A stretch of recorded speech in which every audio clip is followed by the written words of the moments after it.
Hein, vous parlez de l'imaginaire, mais dès le début, donc l'existence de l'être, le moi a été construit et le moi rempli avec des objets. Et à partir de ces objets-là, il veut dire il est présent ou il est absent. Le forda. N'est-ce pas? Et ça commence dès le début de l'existence. La question, l'élément fondamental dans cette affaire, c'est que la perte, c'est, si vous voulez, un deuxième mouvement de quelque chose qui existait déjà, c'était l'omniprésence du réel. À un moment donné, dans ce même texte, Freud rappelle que le prototype de l'angoisse semble être l'expérience traumatique de la naissance, qui confronte le nouveau-né à la séparation d'avec la mère. Il faut que nous sortions de là. On ne va pas s'en sortir avec cette histoire de mère, non. Hein? Ce n'est pas la séparation, c'est l'omniprésence du réel. Hein? C'est-à-dire le rapport, le nouveau-né est tout de suite confronté à l'omniprésence du réel. Il est partout. Il faut que tu fasses ton chemin. Hein? Il t'est aplati par le réel. Hein? Il faut imaginer l'enfant, imaginer la difficulté d'un enfant pour les mères et les pères ici présents et le public. N'est pas comme des Charles de Bosque, non, du Bosque. Toi public. Oui, c'est ça. Franck de Bosque. Je parle à toi public. N'est-ce pas? Oui, je s'inspire. Je commence à m'inspirer. Je commence à me chauffer là. Donc, et je sors toute ma littérature profonde, hein, de la culture française contemporaine. Et très drôle d'ailleurs. Donc, il y a quelque chose qui, quand les mères et pères présents ont vu, n'est-ce pas, le nourrisson qui, à un moment donné, il commence à soulever la tête. Hein, un petit corps, une tête, une pastèque, quoi.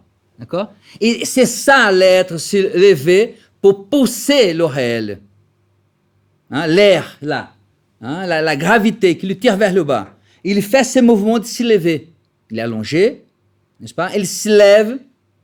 Hein, il va se mettre debout. Ensuite, il va faire l'autre mouvement. Là, je suis très édipien, très sophocléen.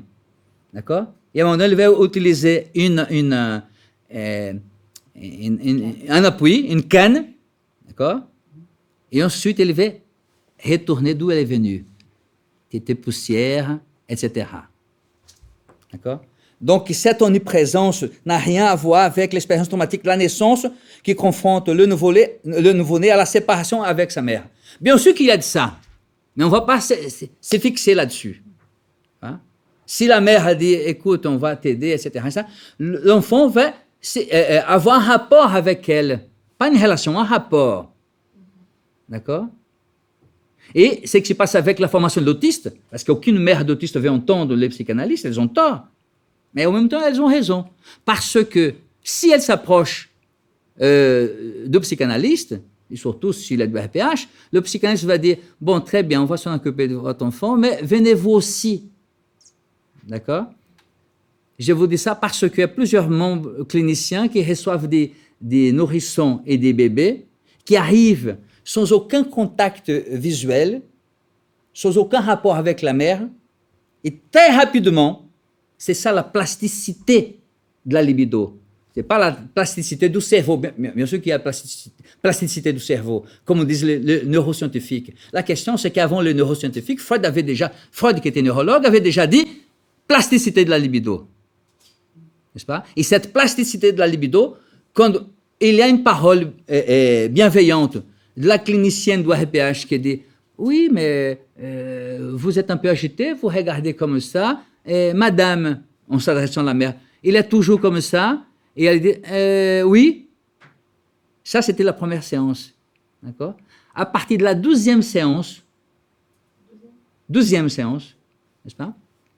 L'enfant arrive et il la fixe, hein, la clinicienne, qui est en train de faire un travail merveilleux, avec l'aide de la maman. Mais maman qui est perdue comme n'importe quelle maman, qui veut accuser une maman, n'est-ce pas? C'était Bruno Bettelheim, il était maladroit, mais nous sommes tous maladroits. Il faut pardonner Bruno mesdames, les mères des psychotiques et des autistes, etc. Non, venez vers nous, on va discuter. N'est-ce pas? On va en parler. Mais pour ça, il faut avoir le désir de lâcher l'enfant. Il ne faut pas que cet enfant puisse occuper la position d'objet ou de phallus. Que cet enfant puisse être préparé à devenir un sujet. Mais pour ça, il faut la castration de la mère. Il faut la castration du père. N'est-ce pas? Et quand je dis la castration de la mère et du père, je m'explique, je parle des organisations intramoïques, le grand hôte non barré et la résistance de surmoi de la mère, du grand hôte non barré et la résistance de surmoi du père, et bien évidemment, n'est-ce pas, du moi, n'est-ce pas, déjà pastèque du bébé, du nourrisson. Il faut partir toujours du principe qu'un être vivant, il faut le traiter en tant que sujet. Ça, j'ai appris quand je faisais un contrôle chez Rosine Lefort. D'accord? Elle traitait les nourrissons en sujet.